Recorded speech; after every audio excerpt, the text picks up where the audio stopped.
어려운 가정 형편 탓에 중학교 중퇴 이후 서울 봉제 공장으로 취업해서 일하며 살았습니다. 몸은 쑤시고 아팠지만 성공해야 한다는 일념으로 작은 의류 매장을 개업하고 악발이 근성으로 일했고, 내가 비록 학벌은 부족하지만 근성 하나만은 남들보다 월등하다는 점을 잘 알고 있으니까요. 안녕하세요. 오늘 사연은 어려운 가정 형편 때문에 중학교를 중퇴 후 서울로 상경하여 봉제 공장에서 시작해 사업자로 변신한 여성 사업가의 이야기입니다. 그리고 여러분의 구독과 좋아요는 저에게 큰 힘이 됩니다. 꼭 눌러주세요. 그럼 바로 시작하겠습니다. 중학교를 그만둔 날 나는 서울행 버스를 탔다. 짐이라고는 작은 보따리 하나뿐이었다. 어머니가 싸준 옷가지 몇 벌과 아버지가 몰래 쥐어준 5,000원권 지폐 2장. 그게 전부였다. 버스가 출발하자 창밖으로 점점 작아지는 고향 마을이 보였다. 작은 흙집과 좁은 논밭, 그 사이로 구불구불 이어진 비포장도로.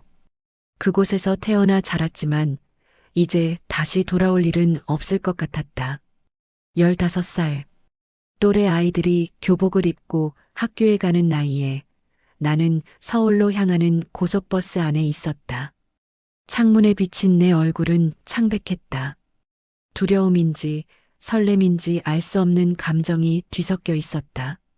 엄마, 나 학교 그만둘게. 그 말을 꺼내던 날 어머니는 아무 말 없이 울기만 했다. 아버지는 담배만 피우다가 결국 한마디도 하지 않았다. 그들도 알고 있었다. 우리 집에 내가 학교를 다닐 여유 따위는 없다는 것을. 남동생 둘이 초등학교에 다니고 있었고 아버지는 날품팔이로 겨우 끼니를 잇고 있었다. 중학교 학비며 교복비며 참고서비까지 그 돈을 감당할 수 없었다. 나는 집안의 장녀였다. 그리고 가장 현실적인 사람이었다. 누군가는 희생해야 했고 그게 나여야 한다는 것을 알았다. 선생님은 내가 공부를 잘한다고 했다. 고등학교에 진학하면 좋은 대학도 갈 수 있을 거라고 했다. 하지만 그런 말들이 무슨 소용인가. 당장 내일 먹을 쌀이 없는데. 버스는 시골길을 벗어나 고속도로로 접어들었다. 창밖 풍경이 빠르게 지나갔다. 나는 주먹을 꽉 쥐었다. 서울. 그곳에 가면 뭔가 달라질까? 일자리가 있을까? 돈을 벌 수 있을까? 아무것도 확실하지 않았지만 여기 남아서 집안의 짐이 되는 것보다는 나을 것 같았다. 어머니의 언니, 그러니까 큰 이모가 서울에 살고 있었다. 이모는 남대문 근처 의류 공장에서 일하고 있었고 나를 그곳에 취직시켜 줄 수 있다고 했다. 숙식은 공장 기숙사에서 해결하면 되고 월급도 받을 수 있다고 했다. 15살 소녀에게 그보다 좋은 조건은 없었다. 버스가 서울 고속버스 터미널에 도착했을 때는 이미 어두워져 있었다. 사람들이 쏟아져 나왔다. 서울. 내가 책에서만 보던 대도시. 높은 건물들과 환한 가로등, 끊임없이 지나가는 차들. 모든 게 낯설고 두려웠다. 이모가 나를 데리러 나와 있었다. 오랜만에 본 이모는 피곤해 보였다. 인사를 나누고 지하철을 탔다. 지하철도 처음이었다. 시끄러운 소음과 빠른 속도에 어지러웠다. 이모는 말이 없었다. 나도 말을 걸 용기가 나지 않았다.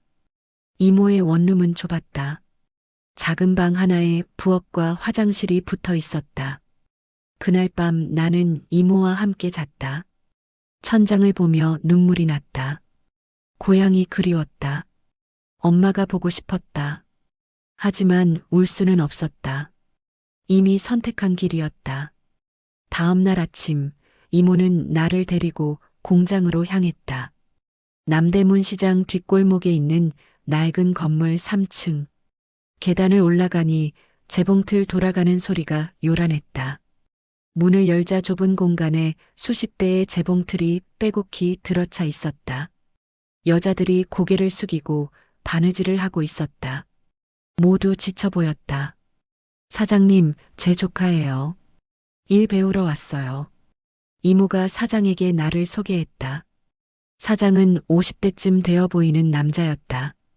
나를 위아래로 훑어보더니 고개를 끄덕였다. 어리긴 한데 손재주 있어 보이네. 한 달 수습 기간 동안 월급은 없고 기술 배우는 거야. 알았지? 나는 고개를 끄덕였다. 월급이 없다니. 하지만 어쩌겠는가. 이곳밖에 갈 곳이 없었다. 그렇게 나의 서울 생활이 시작되었다. 희망이 아니라 생존이었다. 꿈이 아니라 필요였다. 나는 아직 15살이었지만 이미 어린 시절은 끝나 있었다. 공장 생활은 상상했던 것보다 훨씬 힘들었다. 아침 8시부터 밤 10시까지 하루 14시간을 재봉틀 앞에 앉아 있어야 했다. 점심시간은 30분, 저녁시간도 30분. 그마저도 제대로 먹지 못하고 다시 일터로 돌아가야 했다. 내가 맡은 일은 단추 달기였다. 처음에는 바늘에 실을 꿰는 것조차 서툴렀다. 손가락에 바늘이 찔려 피가 났다. 단추 하나를 다는데 10분이 넘게 걸렸다. 옆에서 일하던 선배 언니가 혀를 찼다. 그렇게 느리면 언제 다 해? 빨리빨리 해야지. 나는 서둘렀다. 하지만 서두르면 서두를수록 실수가 잦았다. 단추가 삐뚤어지거나 실이 엉키거나 결국 다시 뜯어내고 처음부터 시작해야 했다. 손가락은 상처투성이었고 허리는 끊어질 것 같았다. 수습 기간 한 달 동안 나는 돈을 한 푼도 받지 못했다. 이모가 밥은 챙겨줬지만 그것도 미안했다. 이모 역시 넉넉한 형편이 아니었다. 나는 최대한 적게 먹으려고 노력했다. 밤늦게 돌아와 이모가 차려준 밥을 먹을 때마다 목이 메었다.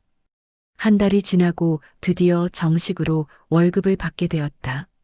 월 5만 원. 지금 생각하면 말도 안 되는 금액이지만 그때는 그게 전부였다. 첫 월급날 나는 봉투를 받아들고 눈물을 흘렸다. 내 인생에서 처음 번 돈이었다. 그 돈 중 3만 원을 고향에 보냈다. 어머니에게 전화를 걸었다. 엄마, 돈 좀 보냈어. 동생들 학용품 사주고 엄마 약도 사드세요. 전화기 너머로 어머니의 흐느끼는 소리가 들렸다. 나도 울었다. 하지만 후회하지 않았다. 이게 내가 할 수 있는 일이었다. 공장 기숙사로 옮긴 것은 2달째부터였다. 좁은 방에 6명이 함께 살았다. 2층 침대 3개가 전부였다. 사물함도 없어서 옷까지는 침대 밑에 두어야 했다. 화장실과 샤워실은 공동이었다. 밤늦게 일을 마치고 돌아와도 샤워하려면 줄을 서야 했다. 함께 사는 언니들은 대부분 나와 비슷한 처지였다. 시골에서 올라온 소녀들, 가난 때문에 학교를 그만둔 아이들. 우리는 서로 위로했다.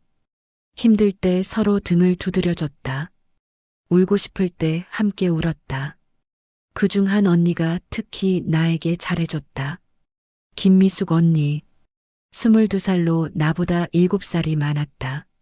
미숙 언니는 공장에서 일한 지 5년째였다. 재봉 기술이 뛰어나서 사장의 신임을 받고 있었다. 너 손재주 좋다. 잘만 배우면 기술자 될 수 있어. 기술만 있으면 어디 가서든 먹고 살 수 있어. 미숙 언니의 말은 나에게 희망이 되었다. 나는 언니를 따라다니며 기술을 배우기 시작했다. 재봉틀 다루는 법, 옷본 보는 법, 바느질 마무리하는 법. 언니는 자기 일도 바쁜데 나를 정성껏 가르쳐줬다. 점심시간에도 나는 쉬지 않았다. 다른 언니들이 쉴 때 나는 버려진 천조각으로 연습했다. 밤에도 마찬가지였다. 기숙사로 돌아와서도 바늘과 실을 들었다. 손가락에 굳은 살이 박였다. 눈이 침침해졌다. 하지만 포기할 수 없었다. 석 달쯤 지났을 때 사장이 나를 불렀다. 너 이제 재봉틀 돌려봐. 단추 달기만 하기엔 아깝다. 그 말을 들었을 때 가슴이 뛰었다. 재봉틀. 그건 단순 작업이 아니라 진짜 기술이었다. 재봉틀을 다룰 수 있으면 더 많은 돈을 벌 수 있었다. 미숙 언니가 옆에서 가르쳐 줬다. 재봉틀은 생각보다 어려웠다. 페달을 밟는 속도, 천을 넣는 각도, 바늘이 지나가는 선. 모든 게 정확해야 했다.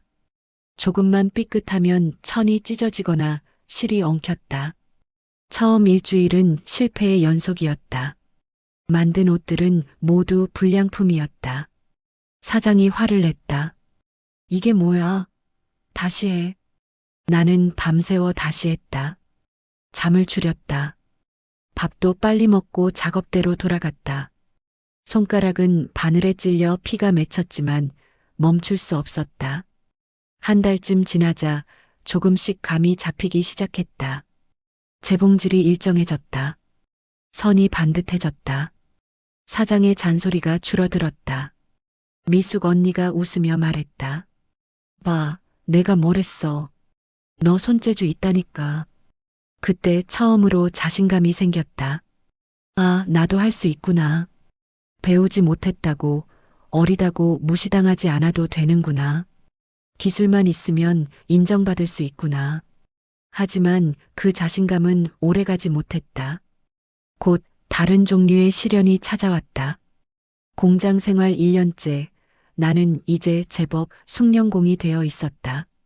재봉틀을 능숙하게 다루었고 어떤 디자인이든 옷본만 보면 만들어낼 수 있었다. 월급도 10만 원으로 올랐다. 그중 절반을 고향에 보냈다.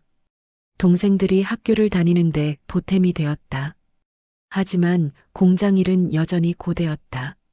매일 14시간씩 일하고 주말도 없었다. 명절 때만 이틀 쉴 수 있었다. 몸은 늘 피곤했고 눈은 침침했다. 16살 소녀의 몸이 감당하기에는 너무 가혹한 노동이었다. 어느 날 공장에 새로운 주문이 들어왔다. 대량 주문이었다. 1000벌의 블라우스를 보름 안에 납품해야 했다. 사장은 야근을 지시했다. 밤 12시까지 일하고 새벽 5시에 다시 출근하라는 것이었다. 모두가 지쳐갔다. 미숙 언니도 눈 밑에 다크서클이 짙어졌다. 나도 마찬가지였다. 하루에 4시간밖에 자지 못했다. 밥도 제대로 먹지 못했다. 재봉틀 앞에 앉아서 졸기일수였다. 그러던 어느 날 밤 사고가 일어났다. 함께 일하던 언니 한 명이 재봉틀에 손가락을 다쳤다. 졸다가 실수한 것이었다. 피가 쏟아졌다. 비명소리에 모두가 놀라 일어났다. 사장은 화를 냈다. 조심성이 없어서 병원 가서 치료받고 와. 다친 언니는 울면서 병원으로 갔다. 나머지 우리는 다시 일을 시작해야 했다. 피가 묻은 재봉틀을 닫고 다시 바늘을 돌렸다. 그날 밤 나는 생각했다. 이게 내 인생의 전부일까? 평생 이렇게 살아야 할까? 고향에서 전화가 왔다. 어머니였다. 얘야, 몸은 좀 어때? 너무 무리하지 마라. 괜찮아요, 엄마. 걱정 마세요. 거짓말이었다. 괜찮지 않았다. 몸도 마음도 한계에 다다르고 있었다. 하지만 어머니에게 말할 수 없었다. 어머니도 힘들다는 것을 알았으니까. 동생이 전화를 바꿔받았다. 누나, 나 이번에 시험 잘 봤어. 1등 했어. 동생의 목소리는 밝았다. 나는 웃으며 대답했다. 잘했다. 공부 열심히 해라. 전화를 끊고 나서 울었다. 동생은 학교에 다니고 나는 공장에서 일한다. 이게 공평한 걸까? 하지만 누구를 탓할 수도 없었다. 이건 선택의 문제가 아니라 환경의 문제였으니까. 대량 주문을 끝낸 후 사장이 보너스를 주겠다고 했다. 1만 원. 그게 전부였다. 보름 동안 밤을 새워 일한 대가치고는 너무 적었다. 몇몇 언니들이 불만을 표했다. 사장님, 이건 너무한 것 아니에요? 사장은 버럭 소리를 질렀다. 싫으면 나가. 너희 대신 일할 사람 얼마든지 있어. 그 말에 모두 입을 다물었다. 그렇다. 우리는 대체 가능한 존재였다. 기술이 있어도 열심히 일해도 우리는 쉽게 버려질 수 있는 사람들이었다. 그날 밤 미숙 언니와 이야기를 나눴다. 언니, 우리 평생 이렇게 살아야 할까요? 미숙 언니는 한숨을 쉬었다. 나도 모르겠어. 하지만 달리 뭘 할 수 있겠어. 배운 것도 없는데. 배운 것이 없다. 그 말이 가슴에 박혔다.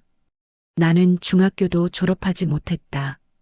공장에서 배운 기술이 전부였다. 이 기술로 평생을 살아야 한다면 과연 얼마나 버틸 수 있을까?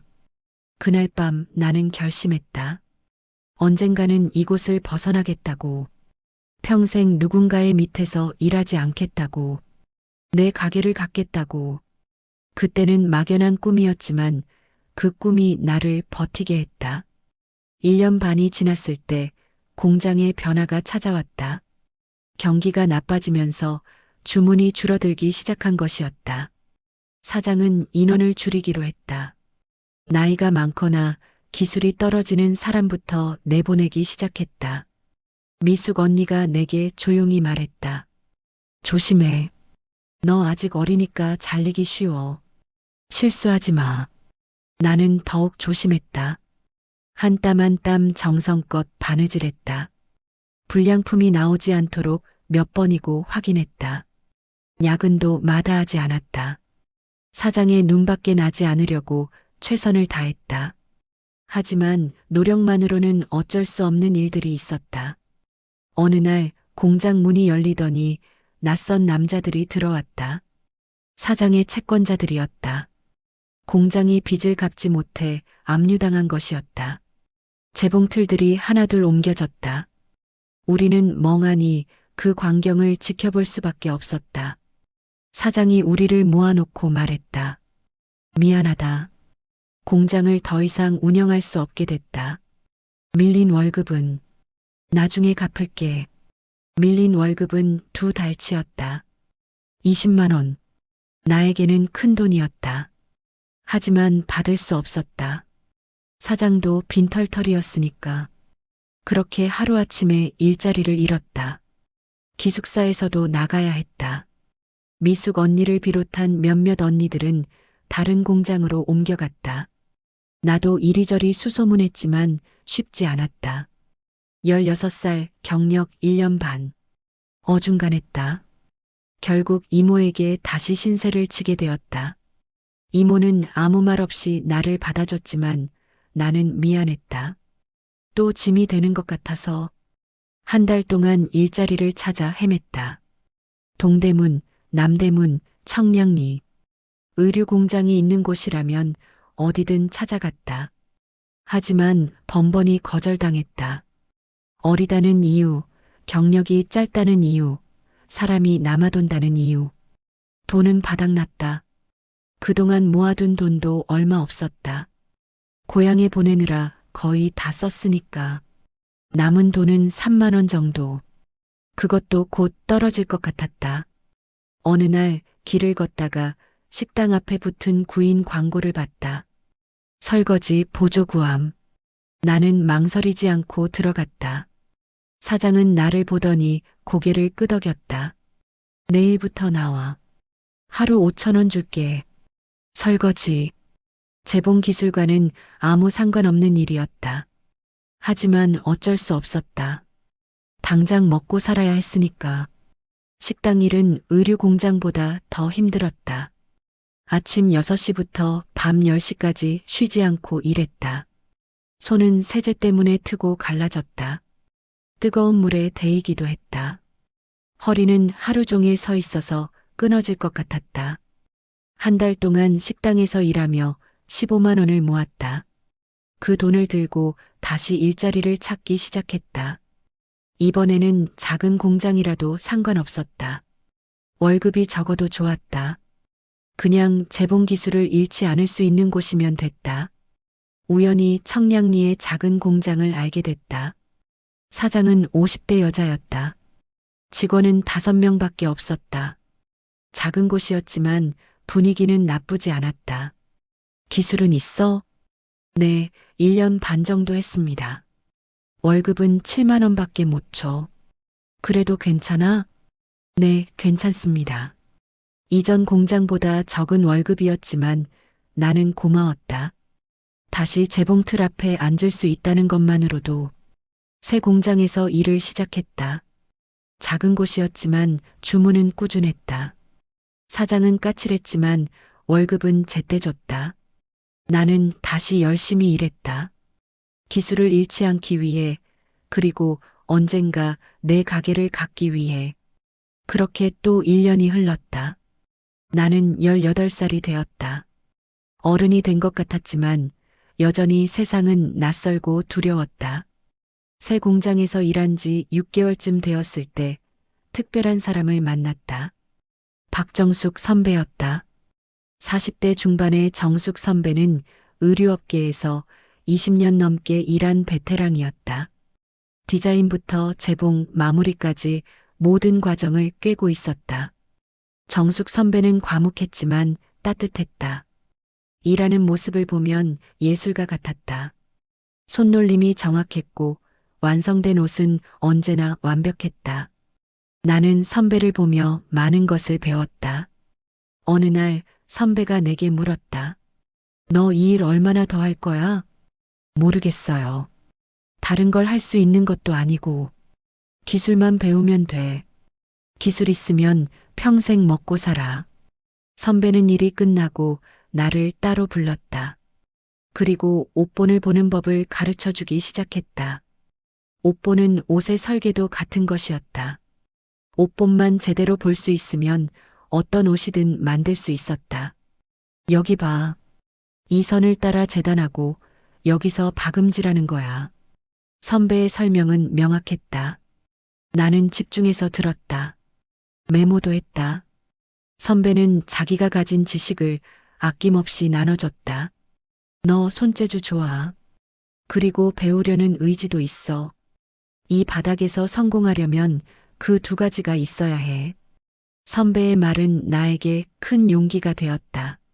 나는 더욱 열심히 배우기 시작했다. 퇴근 후에도 선배와 함께 남아서 연습했다. 주말에도 공장에 나와 옷본을 그리고 재단하는 법을 익혔다. 정숙 선배는 단순히 기술만 가르쳐 주지 않았다.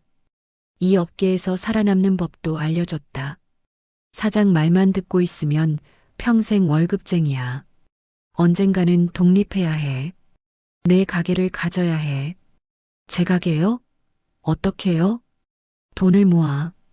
기술을 배워. 그리고 기회를 잡아. 쉽지 않아. 하지만 불가능하지도 않아.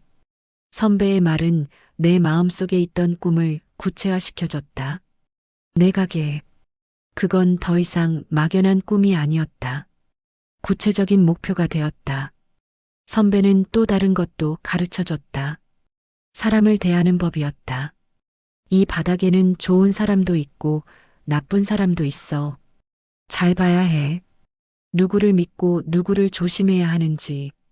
실제로 공장에는 여러 사람이 있었다. 친절한 척하지만 뒤에서 험담하는 사람, 일은 안 하고 남의 공만 가로채는 사람, 겉으론 무뚝뚝하지만 속은 따뜻한 사람. 선배는 그런 사람들을 구별하는 법을 알려줬다.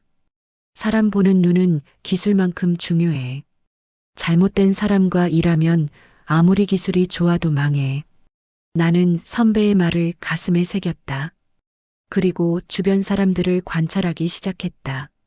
누가 진심으로 대해주는지, 누가 이용하려는지. 점점 눈이 밝아졌다.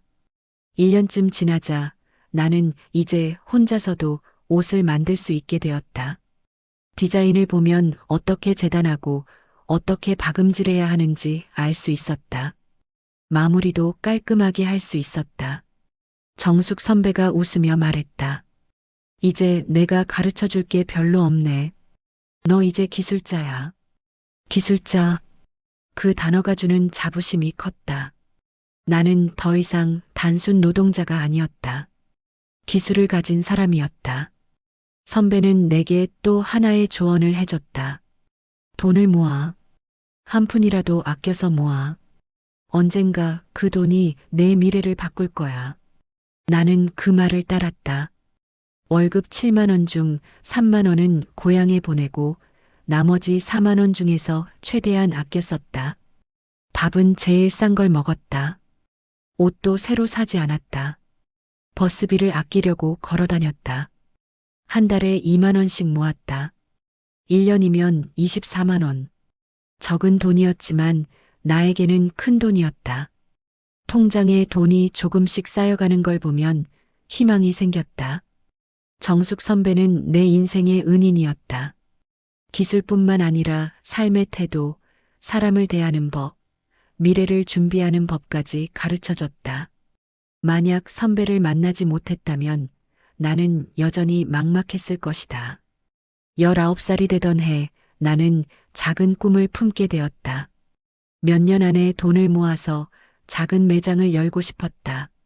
정숙 선배의 격려가 큰 힘이 되었다. 나는 더 열심히 일했고, 더 많이 배웠고, 더 많이 모았다. 그러던 어느 날 같은 공장에서 일하던 언니가 내게 제안을 해왔다. 김혜진 언니. 25살로 나보다 6살 많았다. 혜진 언니는 똑똑하고 사교적이었다. 사장과도 친했고 거래처 사람들과도 잘 지냈다.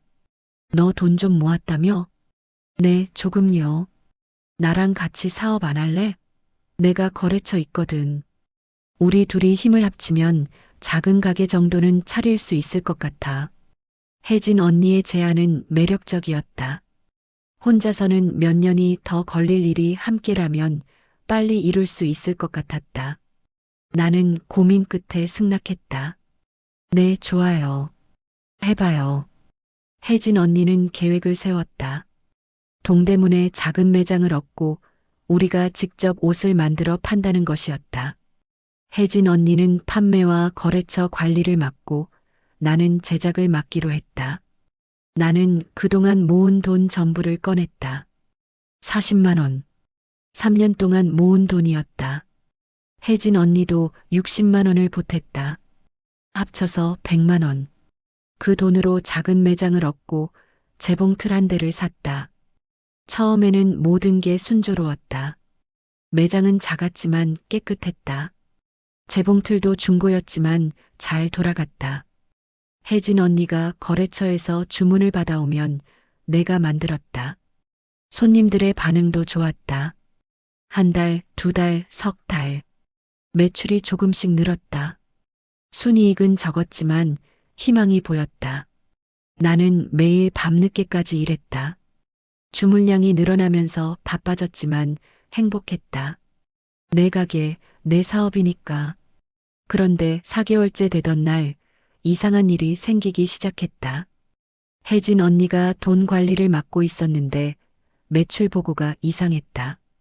분명 많이 팔았는데 수입은 적었다. 언니, 장부 좀 볼 수 있을까요? 왜? 나 못 믿어? 아니에요, 그냥. 내가 다 관리하고 있으니까 신경 쓰지 마. 뭔가 찝찝했지만 더 이상 묻지 못했다. 혜진 언니는 나보다 나이도 많고 경험도 많았으니까 나를 속일 리 없다고 생각했다. 하지만 의심은 점점 커졌다. 주문은 많은데 돈은 별로 없었다. 재료비를 내고 나면 남는 게 거의 없었다. 이상했다. 어느 날 우연히 진실을 알게 되었다. 거래처 사장이 매장에 들렀을 때였다. 사장님, 지난달 주문 대금 200만 원 받으셨죠? 200만 원? 혜진 언니는 100만 원밖에 안 받았다고 했었다. 나는 그 자리에서 얼어붙었다. 혜진 언니를 추궁했다. 언니, 지난달 대금 얼마 받았어요? 100만 원 받았다고 했잖아. 거래처 사장님은 200만 원 줬다던데요? 혜진 언니의 표정이 굳었다. 잠시 침묵이 흘렀다. 그리고 언니가 말했다. 너한테 다 얘기할 필요 없어. 내가 거래처 따온 거고 내가 관리하는 건데. 우리 동업이잖아요. 왜 속여요? 속인 거 아니야. 내가 더 많이 일했으니까 더 많이 가져가는 거지. 그때 깨달았다. 혜진 언니는 처음부터 나를 이용할 생각이었다. 내 돈과 내 기술로 사업을 시작하고 수익은 언니가 대부분 가져갔던 것이다. 나는 동업을 끝내겠다고 했다. 혜진 언니는 비웃었다. 끝내? 좋아. 근데 매장 계약은 내 이름으로 되어 있어. 재봉틀도 내가 샀고, 내가 나갈래? 모든 게 언니 이름이었다. 나는 아무것도 증명할 수 없었다. 40만 원을 투자했다는 증거도 없었다. 그냥 현금으로 줬으니까. 결국 나는 빈손으로 매장을 나왔다.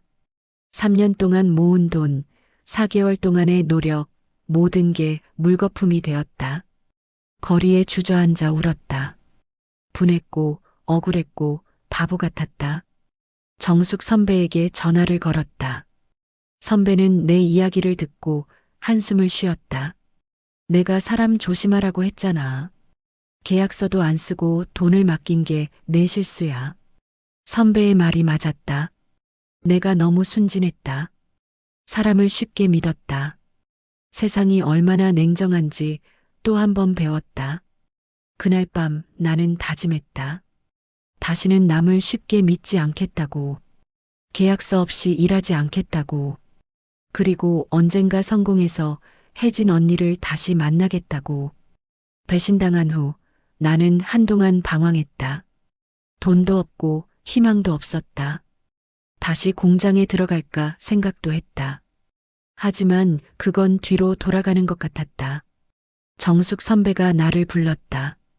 넌 기술이 있어. 포기하기엔 너무 아까워. 다시 시작해. 뭘로요? 돈도 없는데. 돈은 다시 모으면 돼. 중요한 건 의지야. 선배는 내게 일자리를 소개해줬다.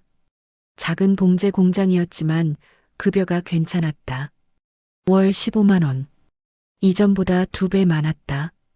나는 그곳에서 일하며 다시 돈을 모으기 시작했다. 이번에는 달랐다.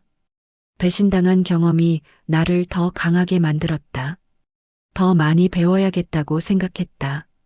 기술뿐만 아니라 사업하는 법, 사람 보는 법, 돈 관리하는 법까지. 낮에는 공장에서 일했고 밤에는 도서관에 갔다.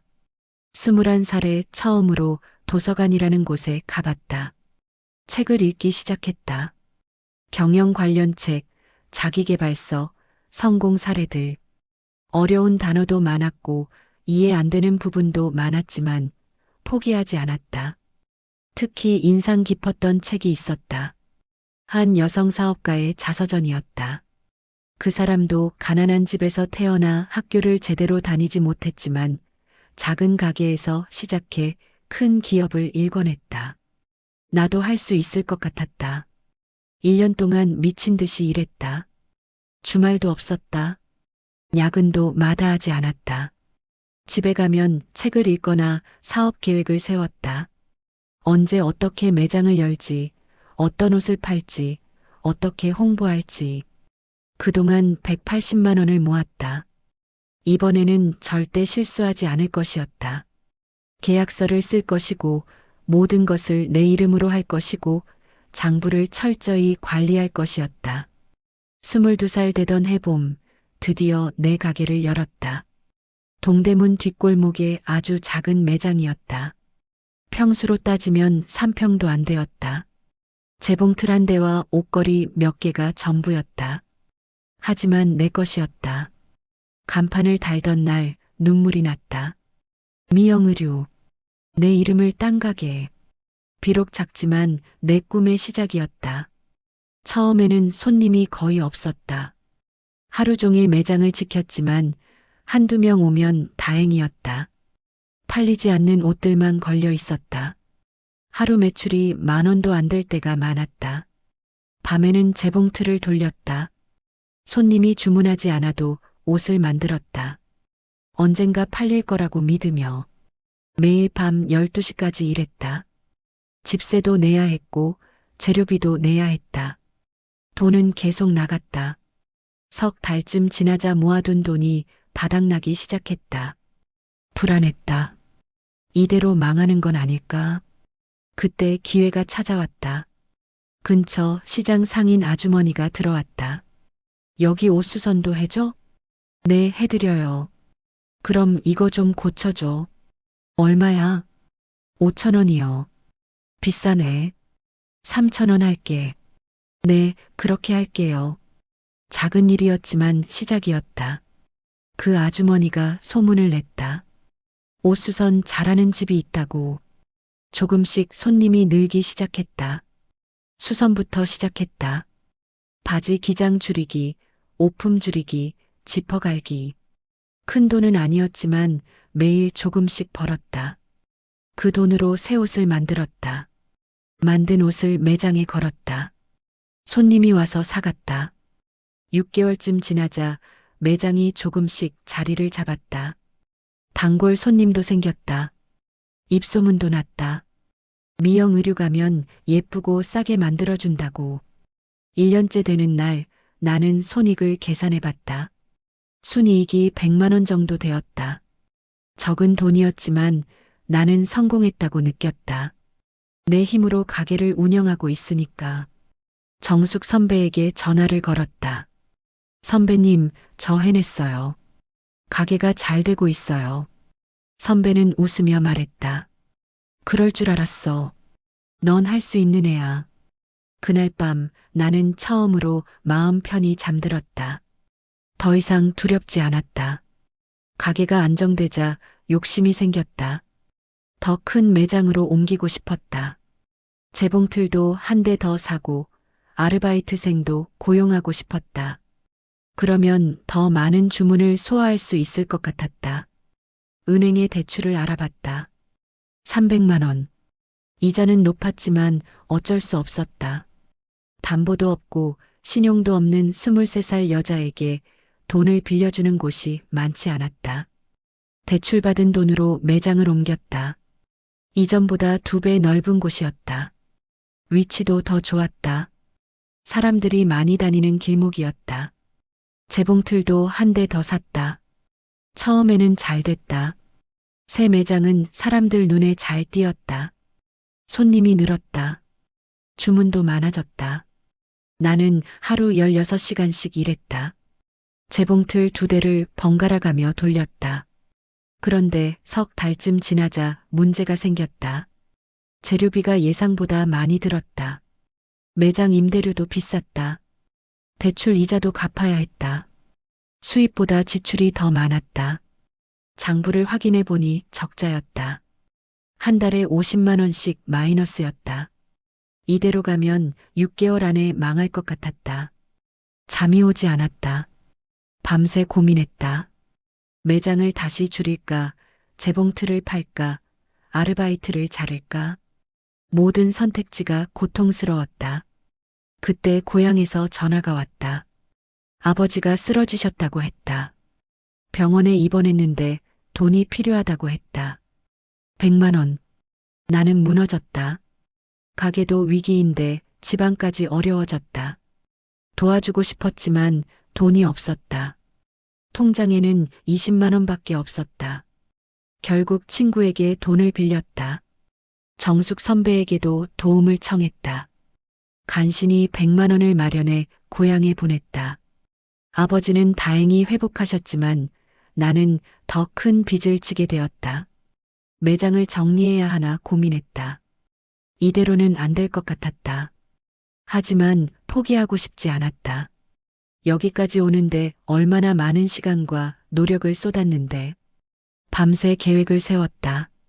일단 재료비를 줄여야 했다. 더 싼 곳에서 천을 사기로 했다. 품질은 조금 떨어졌지만 어쩔 수 없었다. 매장 운영 시간도 줄였다. 낮에만 열고 밤에는 재봉 작업에 집중했다. 주문받은 옷만 만들기로 했다. 재고는 최소화했다. 돈이 묶이는 것을 막기 위해서였다. 또 다른 수입원도 찾았다. 다른 가게에서 하청을 받기 시작했다. 큰 매장에서 주문을 많이 받으면 우리 같은 작은 가게에 일부를 넘겼다. 단가는 낮았지만 물량은 많았다. 그렇게 4개월을 버텼다. 하루에 3시간만 자고 일했다. 밥도 제대로 못 먹었다. 살이 빠져서 옷이 헐렁해졌다. 하지만 포기하지 않았다. 매일 장부를 확인하며 손익을 계산했다. 조금씩, 아주 조금씩 적자가 줄어들기 시작했다. 반년쯤 지나자 드디어 흑자로 돌아섰다. 겨우 10만 원이었지만 흑자는 흑자였다. 그날 밤 나는 울었다. 기쁨의 눈물이었다. 빚을 갚기 시작했다. 한 달에 30만 원씩 갚았다. 1년이 걸렸지만 모든 빚을 청산했다. 대출도, 친구에게 빌린 돈도, 선배에게 빌린 돈도 그 일을 겪으며 배운 게 많았다. 사업은 욕심만으로는 안 된다는 것, 철저한 계산이 필요하다는 것, 위기가 왔을 때 포기하지 않는 것이 중요하다는 것. 25살이 되던 해 가게는 완전히 안정되었다. 단골 손님이 많았고 입소문도 좋았다. 한 달 순이익이 200만 원까지 올랐다. 공장에서 일할 때는 상상도 못한 금액이었다. 재봉사 한 명을 정식으로 고용했다. 김순희 씨. 40대 아주머니였는데 기술이 좋았다. 순희 씨가 오면서 일이 훨씬 수월해졌다. 나는 주문 관리와 디자인에 집중할 수 있었다. 가게를 한 번 더 확장했다. 이번에는 대출 없이 모아둔 돈으로 했다. 평수도 2배로 늘렸다. 재봉틀도 4대로 늘렸다. 옷걸이와 마네킹도 샀다. 새 매장을 꾸미던 날 거울에 비친 내 모습을 봤다. 25살. 10년 전 서울행 버스를 탔던 15살 소녀와는 많이 달라져 있었다. 얼굴에는 자신감이 있었고 눈빛에는 확신이 있었다. 매장 앞에 큰 간판을 달았다. 미영 패션. 더 이상 작은 의류점이 아니라 제법 규모 있는 매장이었다. 개업식 날 정숙 선배와 친구들이 와서 축하해줬다. 여기까지 오느라 고생 많았다. 선배의 말에 눈물이 났다. 정말 고생 많았다. 배신도 당하고 실패도 하고 빚도 지고 하지만 포기하지 않았다. 그 결과가 지금 이 매장이었다. 손님들은 우리 매장을 좋아했다. 품질이 좋았고 가격이 합리적이었고 서비스가 친절했다. 특히 맞춤 제작이 인기였다. 손님이 원하는 디자인대로 옷을 만들어줬다. 결혼식 예복, 파티 드레스, 고급 양복까지 어떤 주문이든 받았다. 기술이 있었으니까 밤새워서라도 만들어냈다. 손님들은 만족했고 재방문했고 다른 사람들에게 추천했다. 3년쯤 지나자 직원이 5명으로 늘었다. 재봉사 3명, 판매 직원 1명, 보조 1명. 작은 회사 같았다. 나는 사장이 되어 있었다. 월 순이익이 500만 원을 넘었다. 믿기지 않는 금액이었다. 공장에서 월급 7만 원 받던 시절을 생각하면 꿈만 같았다. 드디어 고향 부모님을 모실 수 있게 되었다. 서울에 작은 아파트를 얻었다. 부모님을 모셔왔다. 어머니는 울었다. 우리 딸이 이렇게 성공할 줄 몰랐다. 아버지는 말없이 내 어깨를 두드렸다. 그 손길이 따뜻했다. 하지만 성공하고 나서 깨달은 게 있었다. 돈을 버는 것보다 중요한 게 있다는 것. 나는 사업에만 몰두하느라 다른 것들을 놓쳤다. 친구도 없었고 연애도 못했고 취미도 없었다. 무엇보다 학력 콤플렉스가 여전했다. 중졸. 사업이 잘 되어도 그 사실은 변하지 않았다. 사람들을 만날 때마다 학력을 물으면 숨기고 싶었다. 성공했지만 완전히 행복하지 않았다. 뭔가 빈 구석이 있었다. 채워지지 않는 갈증 같은 것. 28살이 되던 해 한 모임에서 사람들을 만났다. 사업가들의 모임이었다. 나보다 나이 많은 사람들이 대부분이었고 모두 성공한 사람들이었다. 대화 중에 학력 이야기가 나왔다. 누구는 서울대 나왔고, 누구는 연세대 나왔고, 누구는 유학 다녀왔다고. 나는 아무 말도 하지 못했다. 사장님은 어디 나오셨어요? 누군가 내게 물었다. 나는 얼굴이 붉어졌다. 저는 그냥 사업만 했어요. 아, 고졸이시구나? 아니, 중졸이에요. 순간 분위기가 어색해졌다. 사람들은 당황하며 화제를 돌렸다. 나는 그 자리에서 도망치고 싶었다. 집에 돌아와 거울을 봤다. 사업은 성공했지만 나는 여전히 15살 때 학교를 그만둔 소녀였다. 그 사실이 나를 짓눌렀다. 어머니에게 말했다.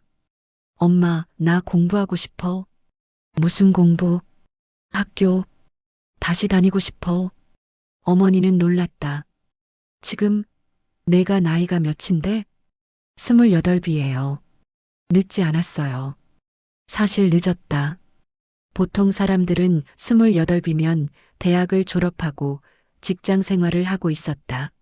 나는 이제 중학교부터 시작해야 했다. 검정고시를 알아봤다. 중졸 검정고시, 고졸 검정고시, 두 개를 다 봐야 했다. 공부해야 할 것이 많았다. 서점에 가서 교재를 샀다.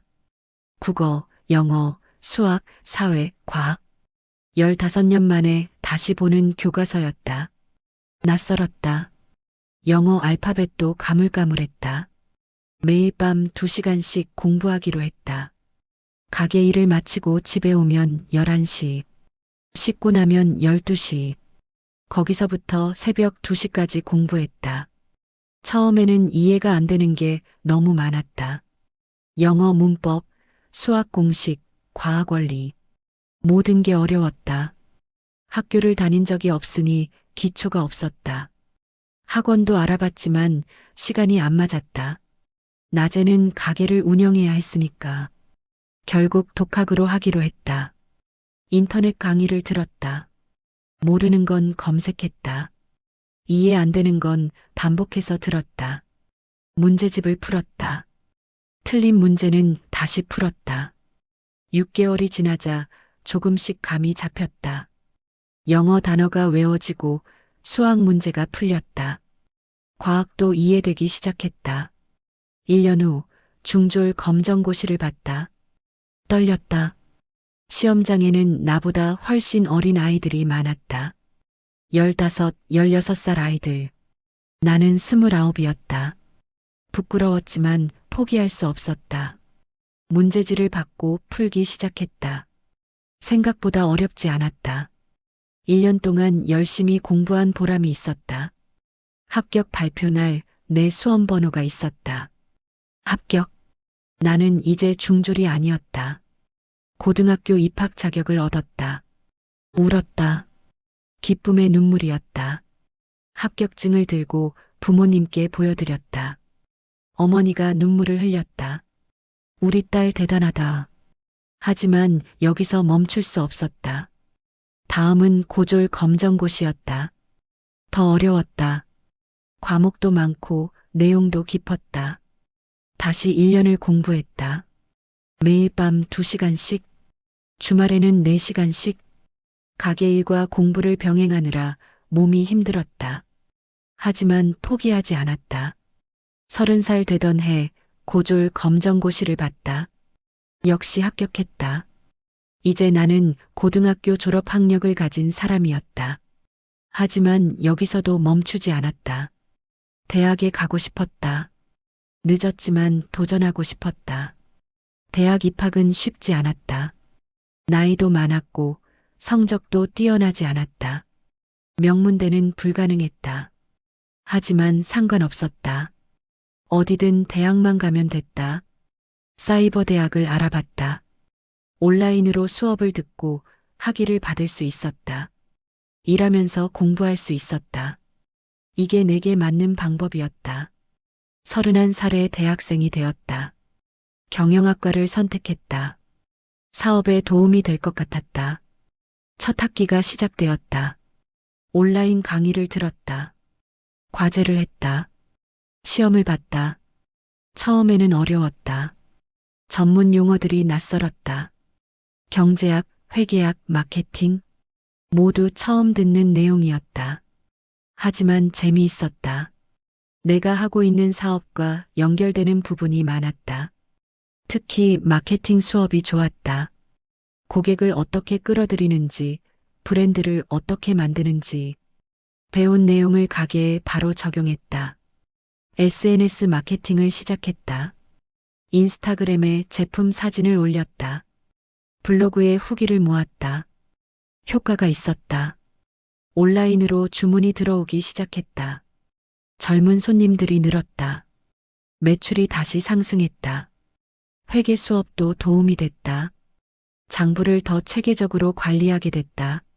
세금도 절세할 수 있는 방법을 배웠다. 재무제표를 읽을 수 있게 됐다. 4년 동안 열심히 공부했다.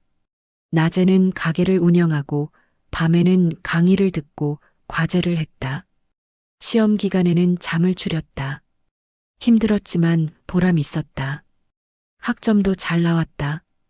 평점 3.8. 나쁘지 않았다. 열심히 한 만큼 결과가 나왔다. 35살에 대학을 졸업했다. 졸업식 날 학사모를 쓰고 가운을 입었다. 부모님이 함께 오셨다. 사진을 찍었다.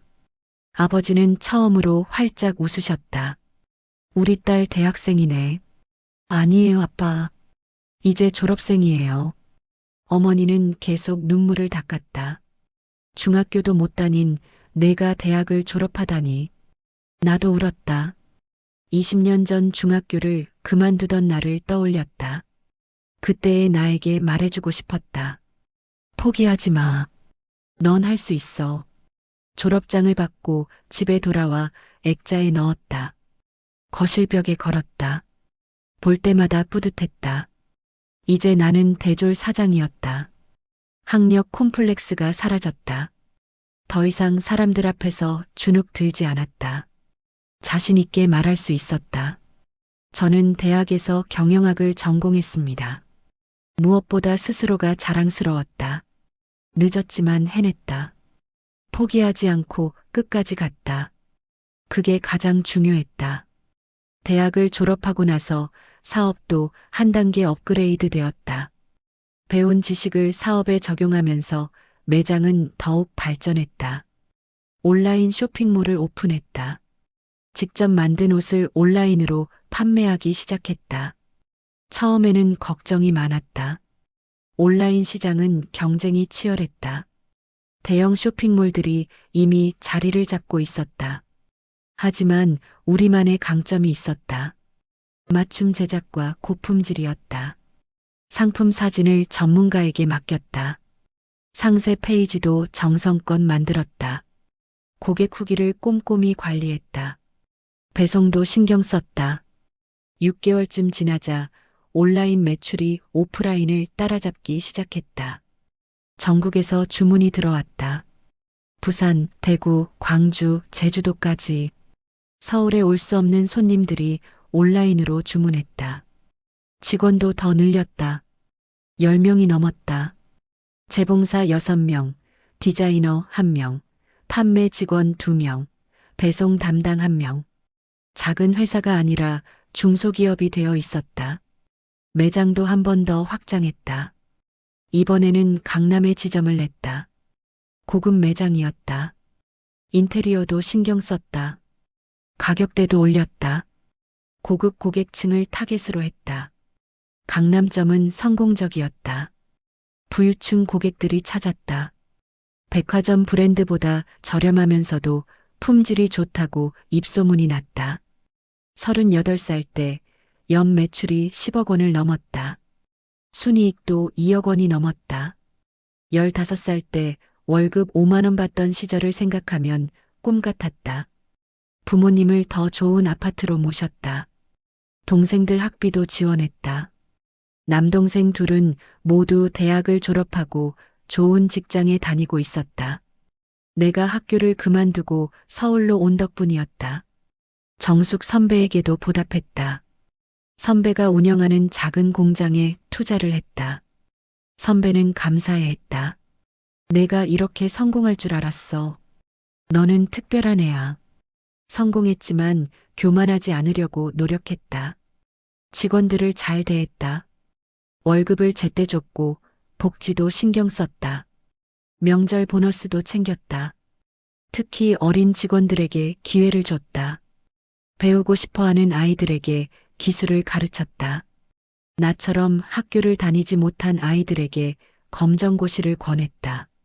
학원비도 지원했다. 나도 너희와 같았어. 배움의 기회가 없었지.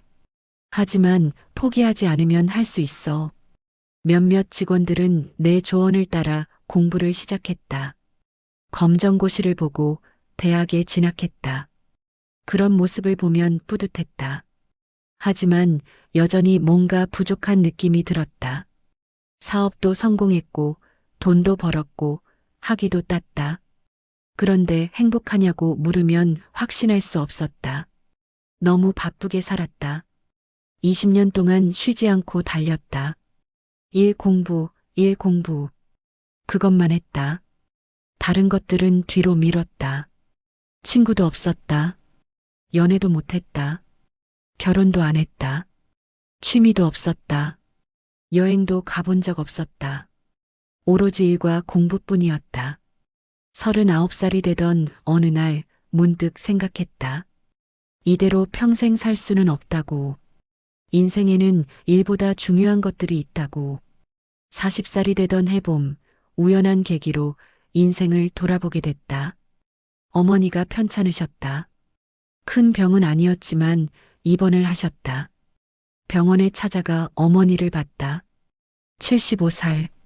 언제 이렇게 늙으셨나 싶었다. 주름진 얼굴, 휜 등, 굵어진 손마디. 세월이 흘렀다는 게 실감났다. 엄마, 어디 아파? 괜찮아. 조금 쉬면 나아. 어머니는 늘 그랬다. 자식 앞에서 아프다는 말을 하지 않았다. 힘들어도 참았다. 걱정 끼치기 싫어서 병실에 앉아 어머니 손을 잡았다. 거친 손이었다. 평생 고생한 손. 논밭을 일구고 빨래를 하고 밥을 했던 손. 나를 키운 손. 엄마 미안해. 왜? 바쁘다고 자주 못 찾아뵀어. 나 때문에 고생 많이 하셨는데. 어머니가 내 손을 꽉 잡았다. 무슨 소리야? 내가 얼마나 대견한데. 엄마는 행복해. 눈물이 났다. 어머니는 항상 그랬다. 자식이 잘 되는 게 가장 큰 행복이라고. 자기 인생은 중요하지 않다고. 그날 밤 아버지와 이야기를 나눴다. 아버지는 80살이 넘으셨다. 말수가 더 적어지셨다. 하지만 눈빛은 여전히 따뜻했다. 아빠, 그동안 효도 못 해드려서 죄송해요. 아버지는 고개를 저었다. 너 잘 크고 잘 사는 게 효도다. 딴 거 바라는 거 없어. 부모님은 정말 대단한 분들이었다. 가난 속에서도 자식들을 키웠다. 아무것도 해드린 게 없는데 항상 고맙다고만 하셨다. 어머니는 일주일 만에 퇴원하셨다. 집에 모시고 와서 푹 쉬시라고 했다. 하지만 어머니는 가만히 계시질 못했다. 부엌 일을 하시고 청소를 하시고 빨래를 하셨다. 엄마, 좀 쉬세요. 괜찮아. 이렇게 있으면 더 아파. 어머니에게 일은 삶이었다. 평생 쉬지 않고 일하신 분이었다. 쉬는 법을 모르셨다. 그날 밤 생각했다. 부모님께 뭘 해드릴 수 있을까? 돈을 드리는 것만이 효도가 아닌 것 같았다. 시간을 함께 보내고 좋은 추억을 만들어 드리고 싶었다. 여행을 가면 어떨까? 부모님과 함께 여행을.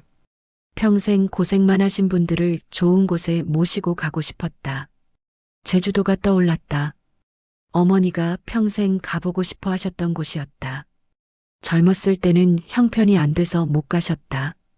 늙어서는 몸이 불편해서 못 가셨다. 부모님께 제안했다. 엄마, 아빠, 우리 제주도 갈까요? 부모님은 놀라셨다. 제주도? 거기 어떻게 가? 제가 모시고 갈게요. 다음 주에 가요. 어머니가 망설였다. 너 바쁜데 괜찮겠어? 괜찮아요. 직원들이 잘할 거예요. 결국 부모님이 승낙하셨다. 나는 바로 비행기 표를 예약했다. 호텔도 예약했다. 제일 좋은 곳으로. 부모님 평생 처음 가는 여행이니까. 다음 주 월요일 우리는 제주도행 비행기를 탔다. 부모님은 비행기가 처음이셨다. 이륙할 때 어머니가 내 손을 꽉 잡았다. 무섭네. 괜찮아요, 엄마. 안전해요. 창밖으로 구름이 보였다. 하얀 구름 위를 날고 있었다. 아버지가 창밖을 보며 감탄하셨다. 여기가 하늘이구나. 평생 땅만 보고 사신 분들이었다. 하늘을 나는 경험이 얼마나 신기하실까. 제주도에 도착했다. 공항을 나서자 따뜻한 바람이 불었다. 바다 냄새가 났다. 렌터카를 빌려 부모님을 모시고 호텔로 향했다. 바다가 보이는 호텔이었다. 방에 들어가자 부모님이 놀라셨다. 와, 여기 좋네. 여기서 이틀 머물 거예요. 부모님은 어린아이처럼 이것저것 만져보셨다. 침대, 소파, 테이블. 모든 게 신기하신 것 같았다. 창밖으로 바다가 보였다. 푸른 바다와 하얀 파도. 어머니가 창가에 서서 한참 바다를 보셨다. 평생 바다를 제대로 본 적이 없었는데 그날 오후 함께 해안도로를 드라이브했다. 바다를 끼고 달렸다. 파도 소리가 들렸다. 갈매기가 날았다. 성산 일출봉에 올랐다. 부모님은 힘들어 하셨지만 끝까지 오르셨다. 정상에서 내려다본 풍경은 장관이었다. 바다와 하늘이 맞닿아 있었다. 여기까지 올라오길 잘했네. 아버지가 웃으셨다. 아버지가 웃으시는 걸 본 게 몇 년 만인가. 저녁에는 흑돼지 고기를 먹었다. 부모님은 맛있다고 하셨다. 평소보다 많이 드셨다. 행복해 보이셨다. 호텔로 돌아와 바다를 보며 이야기를 나눴다. 옛날 이야기, 내가 어렸을 때 이야기, 부모님의 젊은 시절 이야기. 어머니가 말씀하셨다. 내가 서울 간다고 했을 때 얼마나 마음 아팠는지 몰라. 15밖에 안 됐는데. 저도 무서웠어요. 하지만 어쩔 수 없었잖아요. 미안하다. 학교를 보내지 못해서. 아니에요, 엄마. 엄마 잘못 아니에요. 아버지도 말씀하셨다. 내가 보낸 돈으로 동생들이 학교 다녔어. 고맙다. 당연한 거예요, 아빠. 그날 밤 우리는 오랫동안 이야기를 나눴다. 평소에 하지 못했던 이야기들. 감사한 마음, 미안한 마음, 사랑하는 마음. 다음 날은 한라산 둘레길을 걸었다. 긴 코스는 힘들 것 같아 짧은 코스를 택했다. 숲길을 걸으며 나무들을 봤다. 새소리가 들렸다. 어머니가 말씀하셨다. 이렇게 평화로운 곳이 있구나. 평생 고생만 하셔서 이런 곳 와보질 못하셨죠. 괜찮아. 지금 이렇게 와보잖아. 점심은 바다가 보이는 식당에서 먹었다. 해물 뚝배기를 시켰다. 신선한 해산물이 가득했다. 부모님은 맛있게 드셨다. 오후에는 섭지코지를 걸었다. 아름다운 해안 절벽과 등대가 있었다. 사진을 많이 찍었다. 부모님과 함께 바다를 배경으로. 저녁에는 호텔방에서 치킨을 시켜 먹었다. 바다를 보며 맥주를 마셨다. 부모님도 맥주를 조금 드셨다. 그때 어머니가 우셨다. 엄마, 왜 우세요? 너무 행복해서. 이런 날이 올 줄 몰랐어. 나도 울컥했다. 아버지도 눈시울이 붉어지셨다. 우리는 함께 울었다. 슬픔이 아니라 기쁨의 눈물이었다. 마지막 날 아침, 일출을 보러 나갔다. 해가 바다 위로 떠올랐다. 붉은 태양이 수평선을 물들였다. 장엄했다. 어머니가 내 손을 잡았다. 고맙다, 미영아. 평생 잊지 못할 거야. 저도 고마워요, 엄마. 저 낳아주시고 키워주셔서. 아버지가 내 어깨에 손을 올렸다. 잘 컸다. 자랑스럽다. 그 말 한마디가 모든 고생을 보상했다. 25년 동안의 힘든 시간들이 이 순간을 위한 것이었다는 생각이 들었다. 제주도 여행을 마치고 서울로 돌아왔다. 부모님은 여행 이야기를 주변 사람들에게 자랑하셨다. 딸이 제주도에 데려가 줬다고, 좋은 호텔에서 묵었다고, 맛있는 것 많이 먹었다고. 나는 여행 후 많이 변했다. 일만 하던 삶에서 벗어나 다른 것들도 생각하게 되었다. 가족의 소중함, 시간의 가치, 추억의 의미. 매장 운영 방식도 바꿨다. 일주일의 하루는 완전히 쉬기로 했다. 그날은 아무 일도 하지 않고 부모님과 시간을 보냈다.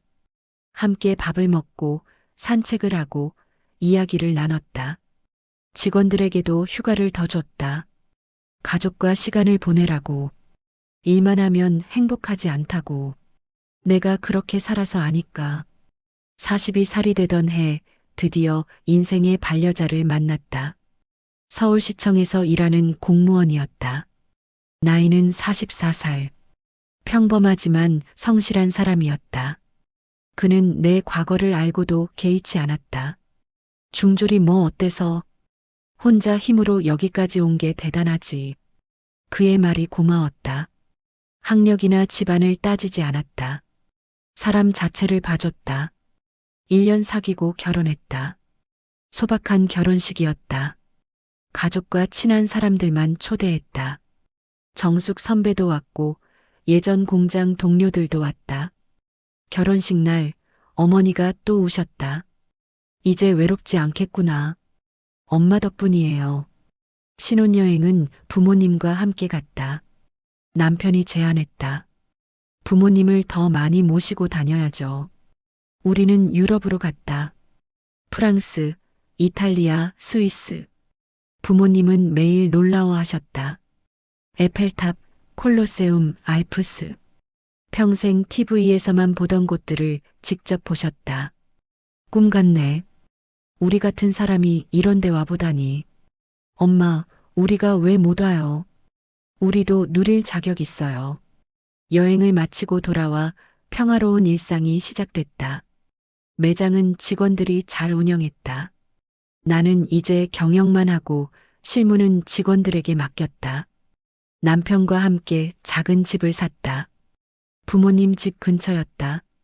자주 찾아뵐 수 있도록. 주말마다 부모님과 함께 밥을 먹었다. 45살 되던 해 사업을 정리하기로 했다. 팔지는 않고 직원들에게 경영을 맡겼다. 나는 이사로만 남았다. 그리고 새로운 일을 시작했다. 배움의 기회를 놓친 사람들을 돕는 일, 검정고시 준비생들을 후원하고 학원비를 지원하고 멘토링을 했다.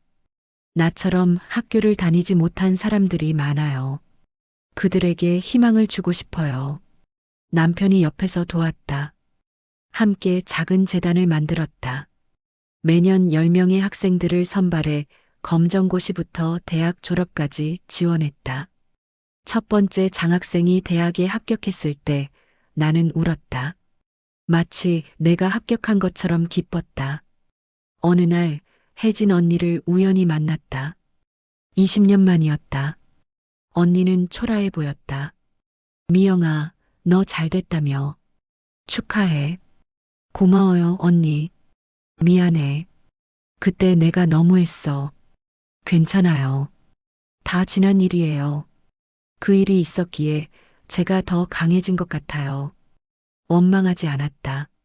이미 용서했고 감사하기까지 했다. 그 배신이 나를 더 조심스럽고 현명하게 만들었으니까. 지금 나는 50살이다. 중학교를 중퇴한 지 35년이 지났다. 그동안 많은 일이 있었다. 가난, 배신, 좌절, 성공, 사랑, 행복. 돌이켜보면 후회는 없다. 힘든 시간들이 나를 만들었다.